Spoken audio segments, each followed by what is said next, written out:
ಇವತ್ತು ಕೋಳಿಗಳಿಗೆ ಔಷಧಿ ಹೊಡೆದ್ವಿ. ಬೆಳಗ್ಗೆ ಎದ್ದೊಳ್ದೆ ನೋಡಿದ್ರೆ ಬೆಳಗ್ಗೆ ಪವನ್ ಅವ್ರ ಅಮ್ಮ ಬಂದುಬಿಟ್ಟಿತ್ತು. ಯಾಕೋ ಪವನ್ ಬಂದಿಲ್ಲ, ಅವ್ರ ಅಮ್ಮ ಬಂದಿತ್ತು. ಆಮೇಲೆ ನನ್ನ ತಮ್ಮ ಹೇಳ್ದ ಅವ್ರ ಅಮ್ಮ ಇನ್ನೂ ಮರಿ ಹಾಕೈತಂತ. ಆವಾಗ ಹೋಗ್ಬಿಟ್ಟು ನೋಡಿದ್ರೆ ಇನ್ನೂ 4 ಮರಿ ಇದ್ವು. ಎಲ್ಲ ಪವನ್ ಥರನೇ ಅವೆ ನೋಡಿ, ಚೆನ್ನಾಗವೆ, ಎಲ್ಲ ಗಂಡು ಮರಿನೇ. ಯಾರಿಗಾನ ಬೇಕಂದ್ರೆ ಹೇಳಿ. ಆಮೇಲೆ ನಮ್ಮಪ್ಪ ಫೋನ್ ಮಾಡ್ತು, ಔಷಧಿ ಹೊಡಿಬೇಕು ಬಾ ಅಂತ ಶೆಡ್ಡಿಗೆ. ನೋಡಿ ಇದು ಔಷಧಿ ಕ್ಯಾನಲ್ಲಿ ಹೊಡೆಯೋದು 20 ಲೀಟ್ರ್ ಕ್ಯಾನಲ್ಲಿ. 20 ಲೀಟ್ರ್ ಕ್ಯಾನ್ಗೆ ಇಷ್ಟು ಔಷಧಿ ಹಾಕೊಬೇಕು.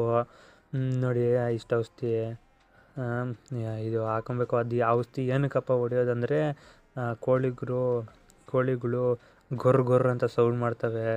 ಆ ಸೌಂಡ್ ಹೋಗ್ಸೋಕ್ಕೆ ಈ ಔಷಧಿ ಹೊಡೆಯೋದು. ನೀವು ಅಂದ್ಕೊಂಡಿರ್ತೀರ ಈ ಔಷಧಿ ಬಂದು ಕೆಳಗಡೆ ಭೂಮಿಗೆ ಹೊಡೆಯೋದು ಅಂತ. ಭೂಮಿಗಲ್ಲ ಈ ಔಷಧಿ ಹೊಡೆಯೋದು, ಕೋಳಿಗಳ ಮೇಲೆ ಹೊಡಿಬೇಕು ಔಷಧಿ. ನೋಡಿ ಈ ಥರ ತಗ್ಲಾಕೊಂಡು ಈ ಥರ ಹೊಡಿಬೇಕು, ಈ ಕೋಳಿಗಳ ಮೇಲೆ ಹೊಡಿಬೇಕು ಔಷಧಿ. ಅದೇನಿದ್ರು ಲೈಟ್ ಆಫ್ ಮಾಡಿಬಿಟ್ಟು ಹೊಡಿಬೇಕು. ಅವಾಗ ಯಾಕೋ ಗೊತ್ತಿಲ್ಲ, ಲೈಟ್ ಆಫ್ ಮಾಡಿಬಿಟ್ಟು ಹೊಡಿಬೇಕಂತಾರೆ. ಅದಕ್ಕೆ ನಾವು ಲೈಟ್ ಆಫ್ ಮಾಡಿಬಿಟ್ಟೇ ಹೊಡೆದ್ವಿ. ಆಮೇಲೆ ಲಾಸ್ಟಲ್ಲಿ ಸ್ವಲ್ಪ ಇತ್ತು, ನನ್ನ ತಮ್ಮ ನಾನು ಹೊಡಿತೀನಿ ನಂಗೆ ವೀಡಿಯೋ ತೆಗಿ ಅಂದ.